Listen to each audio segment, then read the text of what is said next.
started.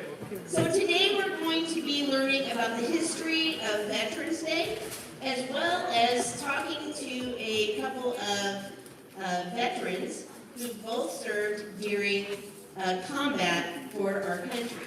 So first off, Thursday. We get Thursday off, y'all. Thursday is Veterans Day. Now y'all are really lucky because you also are getting Friday off as a student-free day. So a nice 4-day weekend to look forward to. But it's important to understand why we get the Thursday off in the first place. Excuse me. We are going to be respectful here, remember? Okay, thank you. Appreciate that. All right, so why do we get the day off? November 11th. We're going to start off with a little video that'll give you some history on this day. You probably know that every year on November 11th, Americans celebrate Veterans Day to honor the millions of men and women who have served or are serving in the nation's armed forces. But bet you didn't know the whole story behind the holiday. For starters, it wasn't originally called Veterans Day, but Armistice Day, to commemorate the truce signed between the Allies and Germany in World War I on the 11th hour of the 11th day of the 11th month of 1918. The first Armistice Day in the U.S. was celebrated on November 11th, 1919. All business was suspended for 2 minutes starting at 11 a.m., and parades and public gatherings were held to commemorate the occasion. Later, America also began honoring its unknown soldiers on Armistice Day, a tradition that continues today. At 11 a.m. every Veterans Day, a color guard ceremony represents all branches of the military at the Tomb of the Unknowns in Arlington National Cemetery. In 1954, the name was changed to Veterans Day, following a national campaign to honor all veterans, not just those who served in World War I. And did you know, for 7 years, Veterans Day was actually celebrated in October?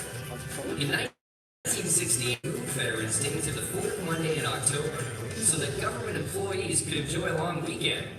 When in 1975, President Gerald Ford returned Veterans Day to November 11th due to the historical significance, and that's where it sits on the calendar today. And do you know the difference between Memorial Day and Veterans Day?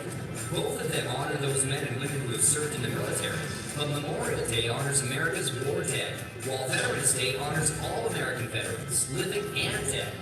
The U.S. Census Bureau estimates that there are currently over 21 million living military veterans in the United States. More than 16 million of these served during times of war, while 5.5 million served during peacetime only.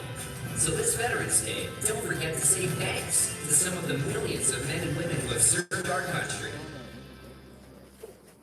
That was a video? I thought it was an ad. All right. So, what is a military veteran? A military veteran is defined by federal law, moral code, and military service as any person who has served in any length of time in any military branch. In the United States,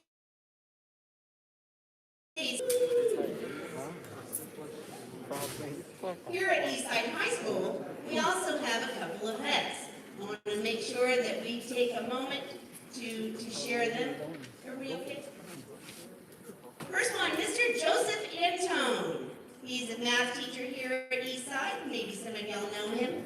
He served in the United States Army from 2000 to 2008. And he shared a few of his photos from his time in the Army.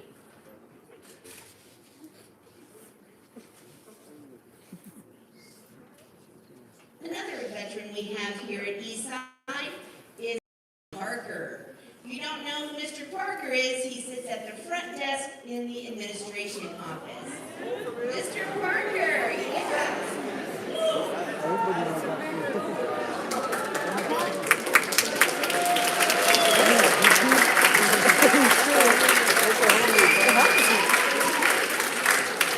Mr. Parker served for the United States Air Force from 1985 to 1992.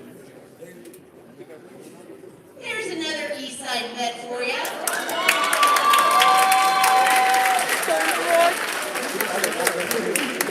I served in the United States Air Force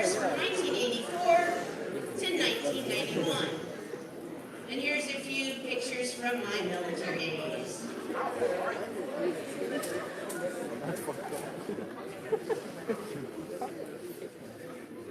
So today I'm pleased to welcome two guest speakers to share their experiences of being in the military and serving our country in combat.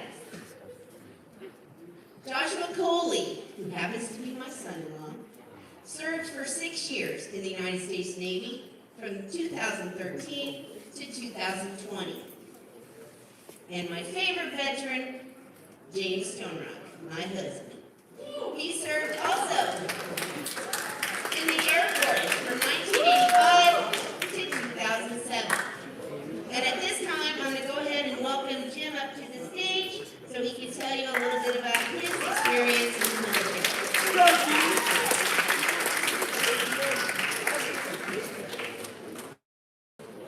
How you guys doing today? I'm good, thanks. I'm a little tired after all this. I'm not used to so much talking. So, yeah, that was me a lifetime ago. I started out my career active duty Air Force. I joined March 5th of 1985. And I went in what they call open mechanical, which means I didn't have a guaranteed job. So, when I got to basic, the job they stuck me with was plumbing. I'm getting ahead of myself though. You learn basically what the definition of a veteran is, right? So this oath is the oath that every service member swears the first time they enlist, and then every other time they enlist, they do it as well. But this is what it means to be a veteran and to be in the military. So I'm going to read this oath out loud to you. And it starts like this.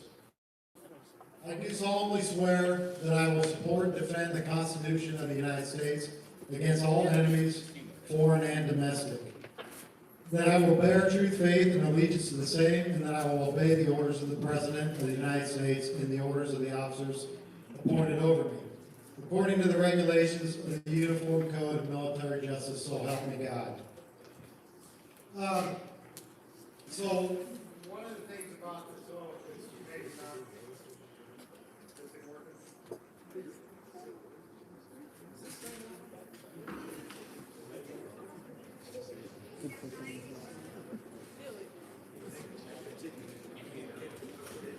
Okay, so one of the things about this oath that's not readily apparent just from looking at it is it's a little ironic because when you swear this oath, you're actually giving up most of your rights. You don't have the right of free speech anymore. You don't have the right of free movement. About the only protection you still have in the Constitution is the Fourth Amendment, search and seizure. But every other right you pretty much give up so that you can go and do your job and provide and allow everyone else to enjoy their rights. The thing about this oath is, another thing about it is that there's no, you notice there's no expiration date on it. So you swear that oath and technically it's good until the day you die. Anyway, enough of that heavy stuff. All right, so as I said, when I first went in the Air Force, I was a plumber. I did that for 7 years, and I eventually became a master plumber.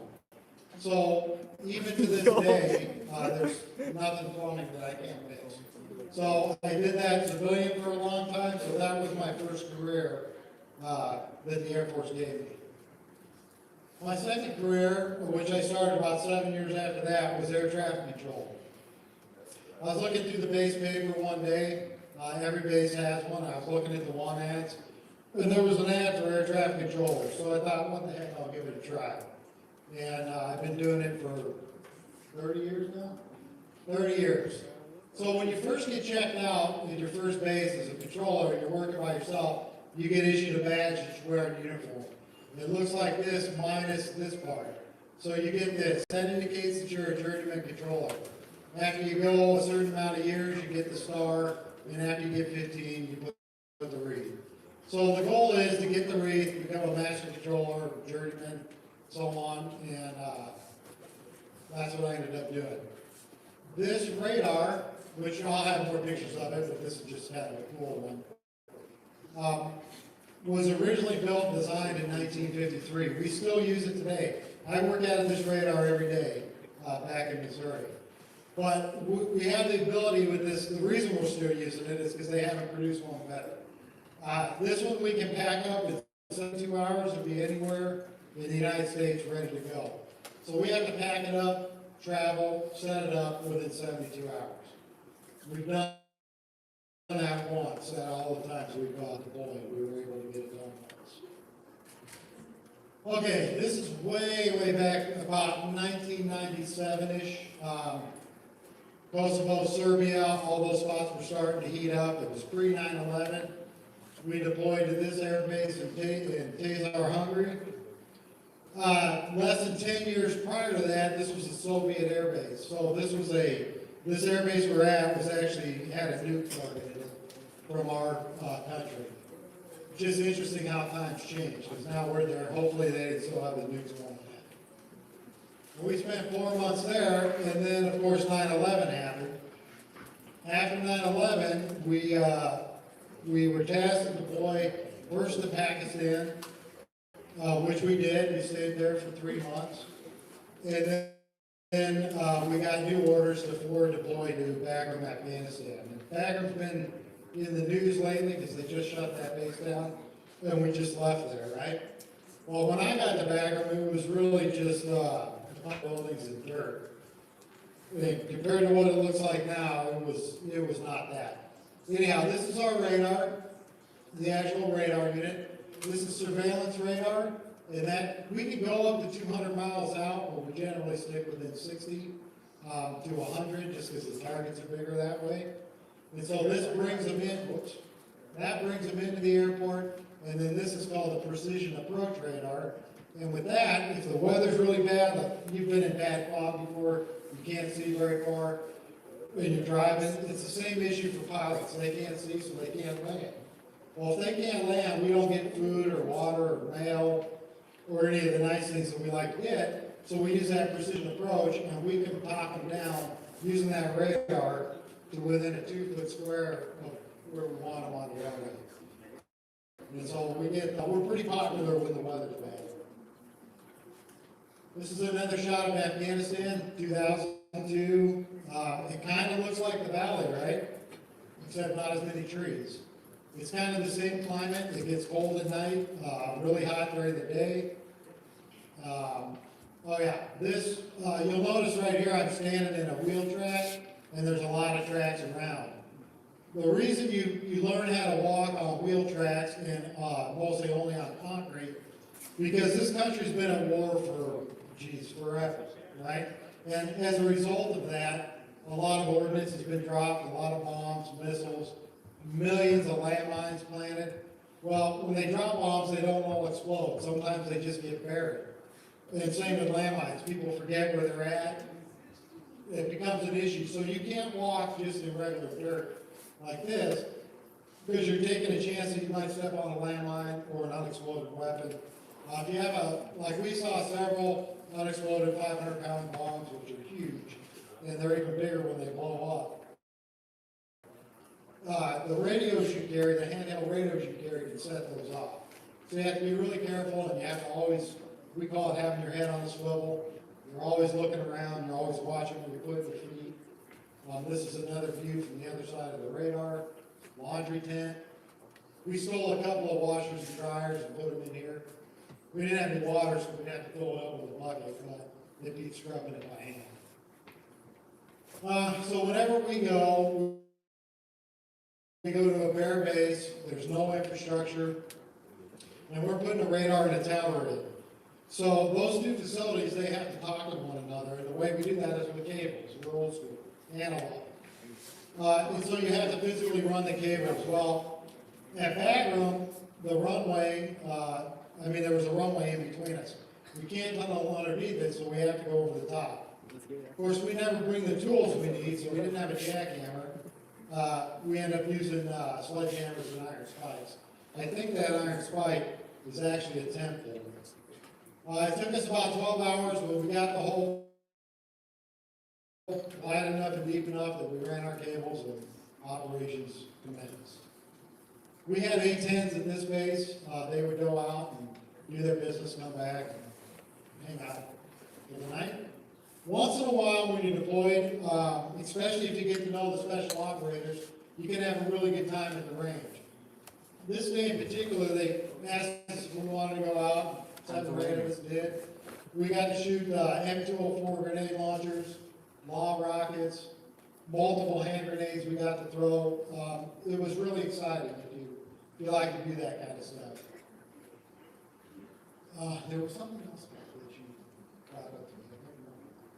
I can't remember. Anyway, we ended up blowing up a truck by accident that day. Somebody didn't throw their hand grenade far enough, and they kind of frowned on that. But otherwise, it was a good day.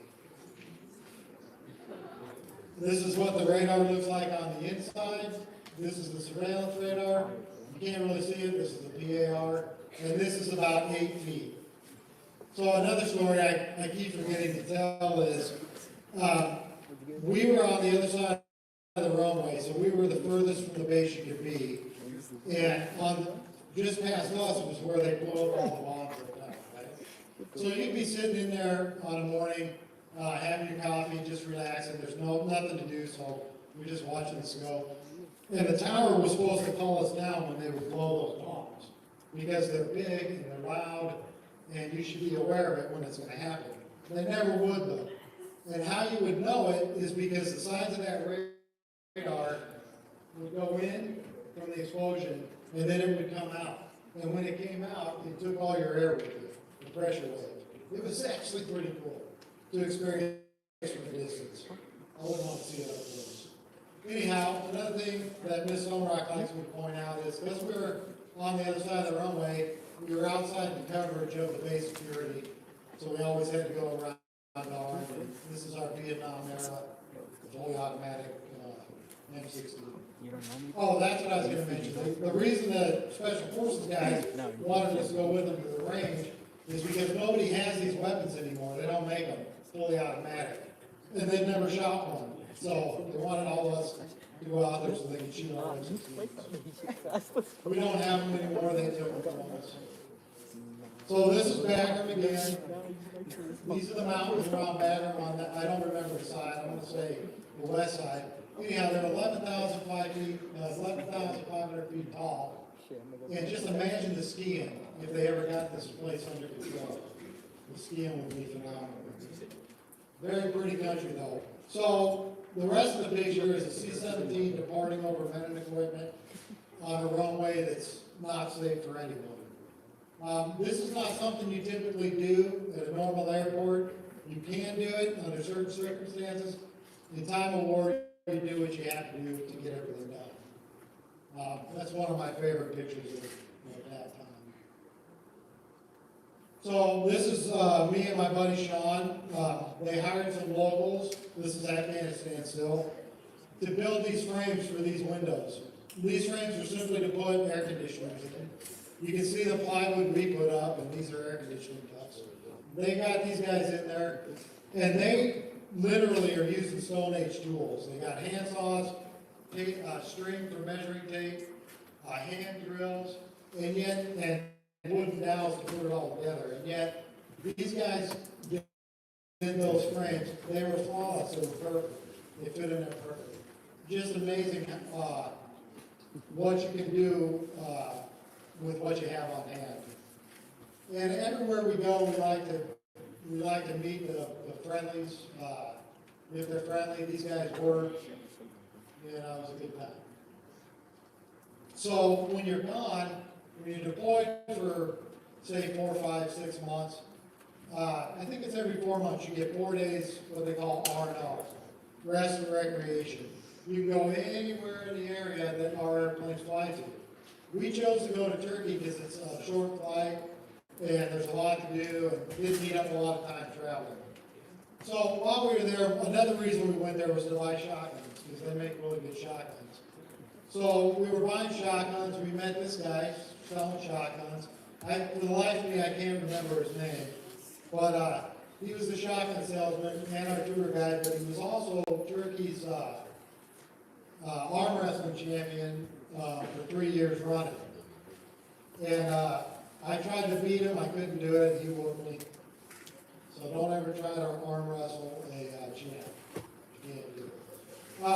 thing about this is, when you go into a mosque, in order to show respect, you have to have pants on, you don't wear shoes, and females have to have their heads covered. We had just come from the beach, so we're all in shorts, flip-flops, and they keep these pants for everybody to put on, and headscarves if you're female, you gotta wear that. Anyhow, the architecture is beautiful and very cool place. So fast forward, again, we're out the door, this time to Baghdad. We showed up in Baghdad. The active duty had this mission. By this time, I was in the National Guard. The reason they sent us there is because active duty couldn't get their radar working. So we went there to try and help. We brought our radar, but then they didn't want us to take it here, so we went to help them with theirs, which we never could get running. So we ended up not working there. We stayed about 4 or 5 days. One thing that's true of all dictators, I don't care who it is, they're going to have their picture all over the place. Saddam Hussein was no different. I'd say within an area of 5 square miles, there was 20 or 30 of these put up with him waving, and sometimes there's some nice phrase below, support your government, whatever. These they made particularly difficult, though, to take down. They're all made out of ceramic tile. We tried on a different one to get that base out and bring it home. Because how cool would it be to have a hungry shower? Right? We couldn't do it. They were on there too good. They kept chipping. And again, we didn't have the right tools. So anyway, this is just us cruising around. This was the 6 of us they sent, the Power Rangers. We went to fix it. We couldn't do it. Anyhow, it was a good experience. I didn't get to meet any Iraqis yet. And then this is the last picture I got. This is another example of making do with what you got. The security forces got there a day or two before us. None of their equipment showed up. They didn't have vehicles. So they were looking around and they decided that this was the vehicle they were going to use to do their perimeter patrols. It's an old Mercedes. They spray painted this on it. They had to find a battery, I think came out of that bus. Anyway, they got it working. After their stuff out there, this is what we used to get back and forth to work. And of course, that's me back in the younger days. Oh, one other thing about Iraq was no running water, no hot food. This is 9 days without a shower. Pretty impressive, I'd say. You never want to go 9 days without a shower. It's not fun. That's all I got, guys.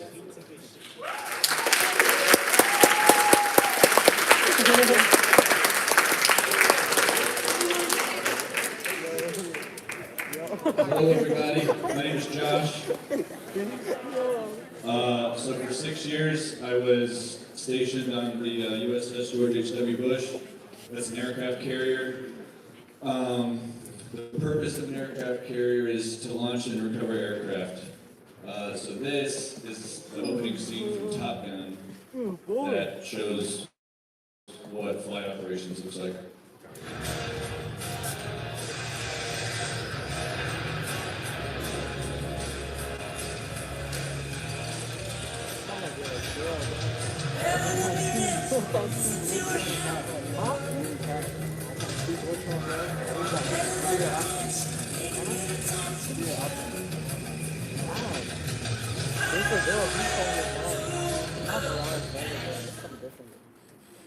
Okay, yep.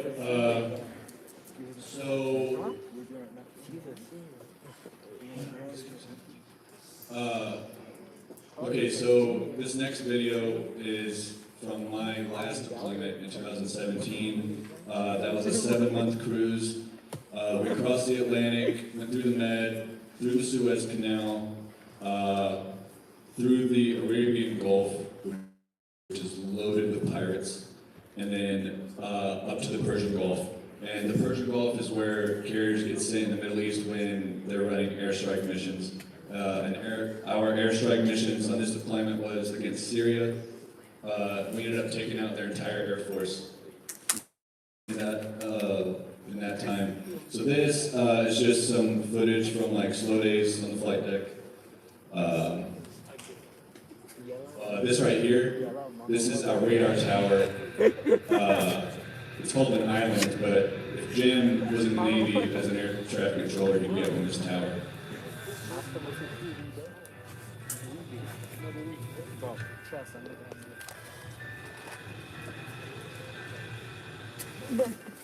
Fuck.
Blue skies and pain. Can you tell me feel the cold steel wind? The smile of it. Do you think it can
Okay, so there's a lot of different jobs on the flight deck. My job was tractor, fast, hot exhaust per map.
Okay, so some things that were not shown would be like R&R.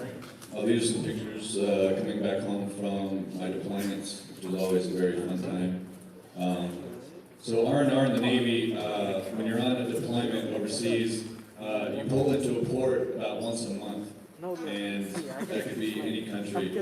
So you typically spend about 4 days there doing whatever you want. And being in the Navy, you see a lot of places. That first deployment, we pulled into Greece twice. Let's see, Dubai, Bahrain, England. A lot of cool stuff. Dubai has the world's largest mall with an aquarium and a ski resort inside it.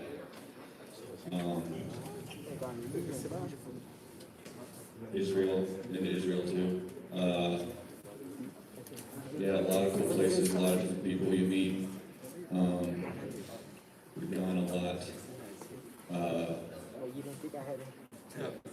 That's all we got. Thank you.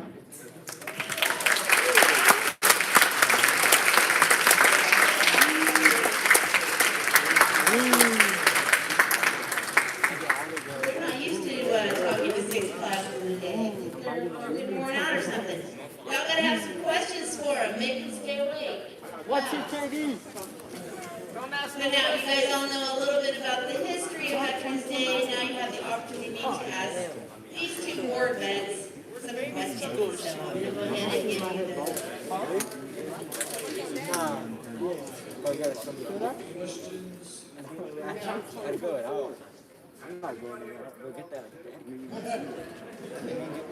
Yeah, that'd be me. I got that when I got it. So, story behind that. I was pretty new to the flight deck. One of the things they tell you is to get on slow for everything. So, one of the jets turned on me, and I didn't realize it. And typically, like, as you get better, you kind of watch for these things, and if a plane turns on you, you just kind of crouch down and grab onto a pad eye or something like that.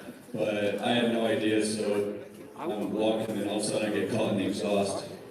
So I take off running, like uncontrollably, and I can't stop, and I'm running and running, and I end up tripping over a curb, basically, and I fell about 2 feet into a net. That saved me. Yep.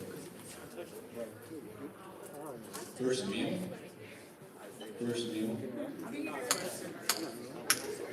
First meal on the aircraft carrier.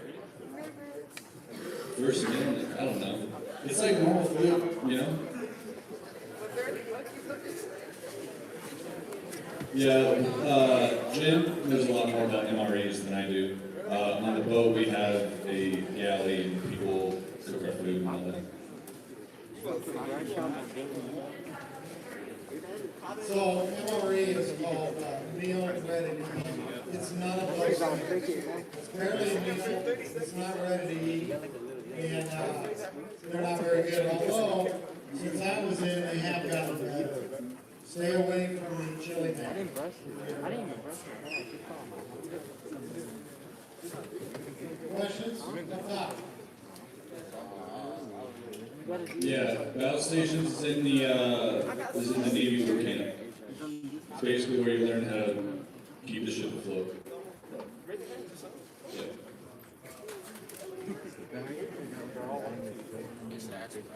Which one's harder to do, the Air Force or the Navy?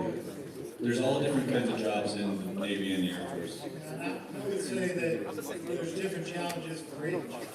I never considered anything I did in the Air Force hard. So it was just a job. I remember when my brother Say that again? For a female. Yeah, either. I don't think you have to cut your hair for the Air Force, but the Navy, for the women, you gotta cut your hair shoulder length.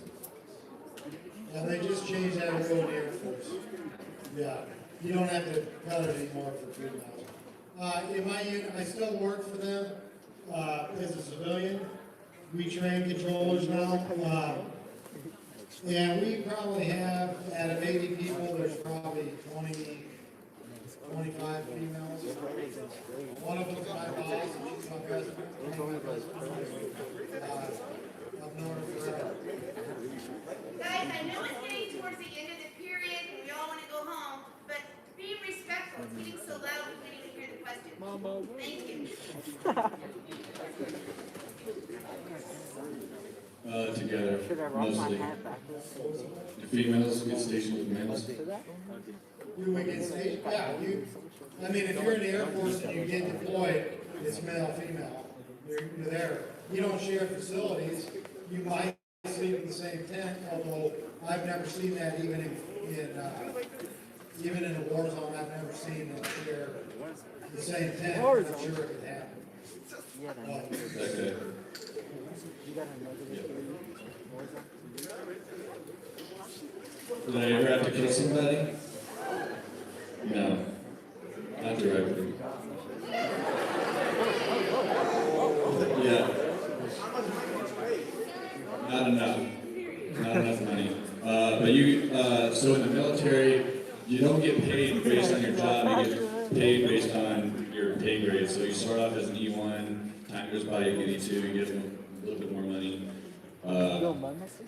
Yeah. Yep. Is that a fire? No, I've never been tased. Haze or haze? Been hazed. I never recognize. I've never been tased. I've had to go through a gas chamber. Hazing happens all the time.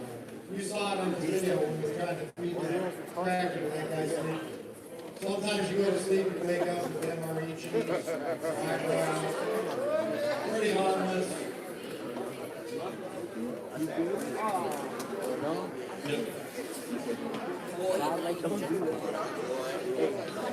you get water?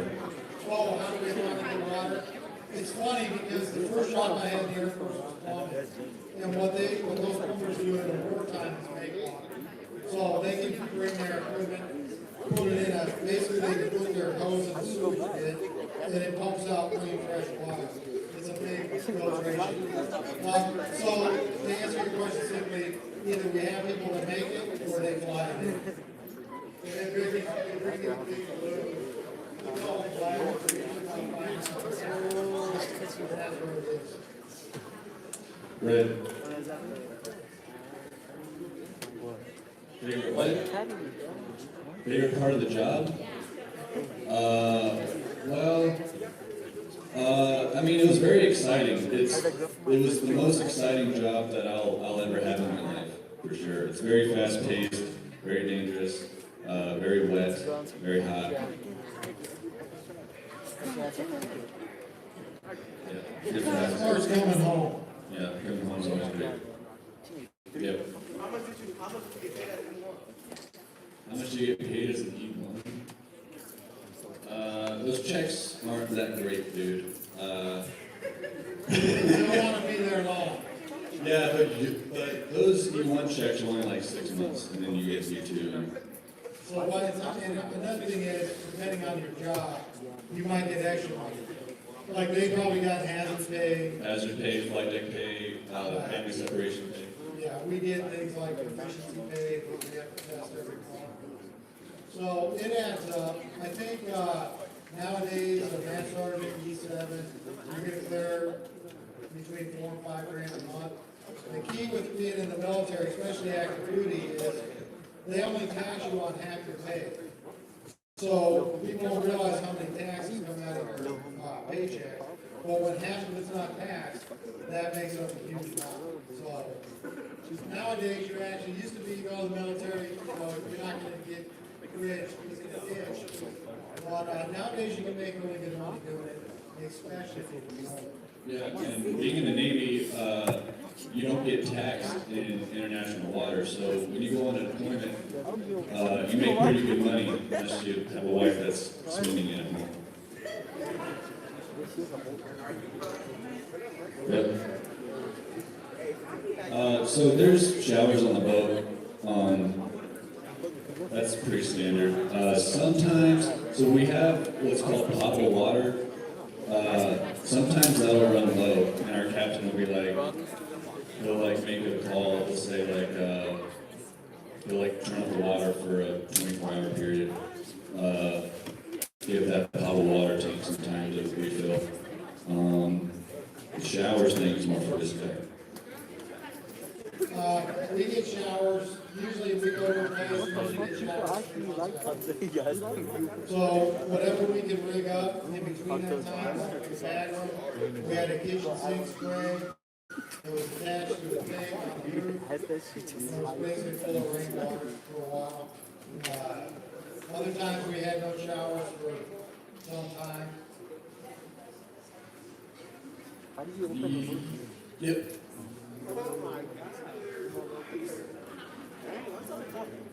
Say that again? Have I ever considered flying while I was deployed? Homie, check him out. Like becoming a pilot? Not me, I haven't. Not me either. By the time I was on the boat, it was too late for me to become a pilot. Yeah, you need to go to college and get a degree and start working that now, if that's something you want to do. Okay. How tall do you weigh?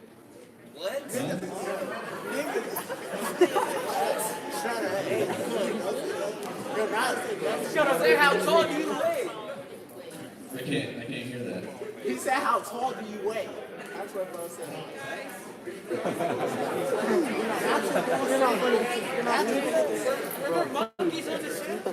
I think it's 50. You are not near me, bro. How tall do I weigh? Yeah. It's something needs to go back to class. You might want to go back and take some measures. So you don't know?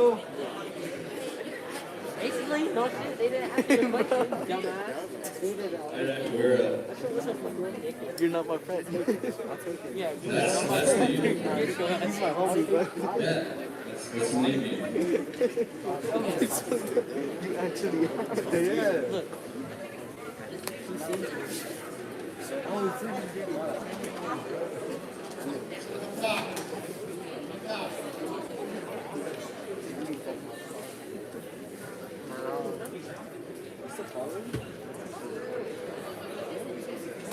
I would say, yeah. Only because, like, weekend sucks. Like, yeah, the weekend is the worst. Once you're, like, out in the fleet, it's pretty much just like a normal job. But, you know, boot camp, you're getting yelled at all the time and standing at attention and all that. That dude. Huh?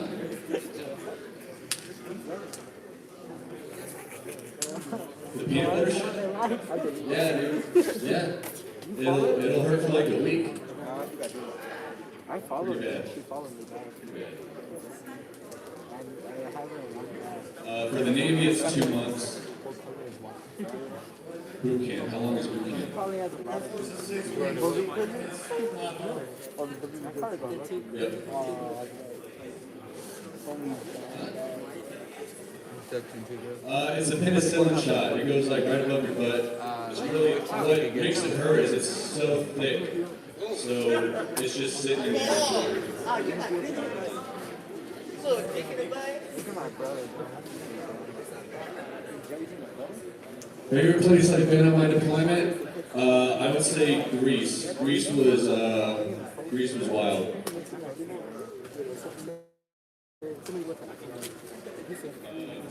Blue jacket. Go back to class. You probably should. The penicillin shot? Why do you have to get the penicillin shot? Still ask that. When I went to Iraq, they gave us, I didn't get penicillin, but they gave us yellow fever, smallpox, a couple others, so you don't get sick while you're there. Because other countries, especially in the third world, they don't have the infrastructure we do, they don't have the medical facilities, so you can't go there and get yellow fever. They give you all these shots because you're government property, and if you're sick, you're useless. Right. Exactly.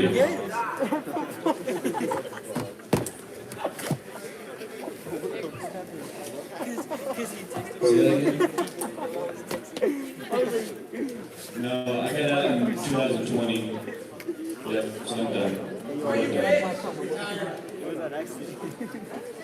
Yep.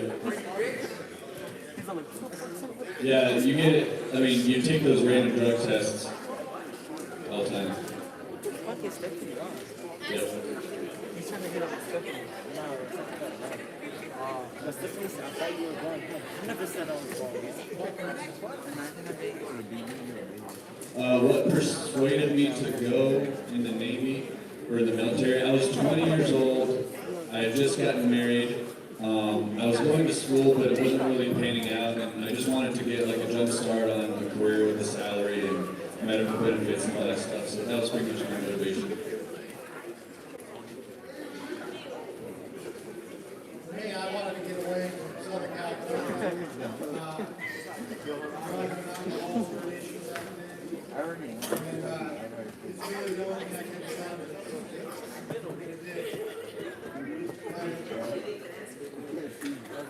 What's that? I mean, if you ask for it, I do as low as like 10%. If I think about it.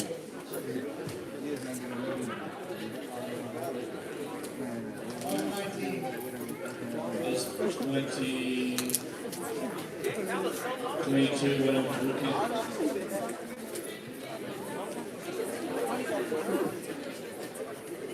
I'll go right in.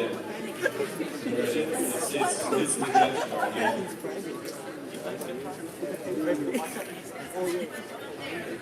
Are you rich? No. Define rich. Were there monkeys on the boat? So you're broke. Define rich. Good. This guy's got a question. Were there monkeys on the boat? Worst experience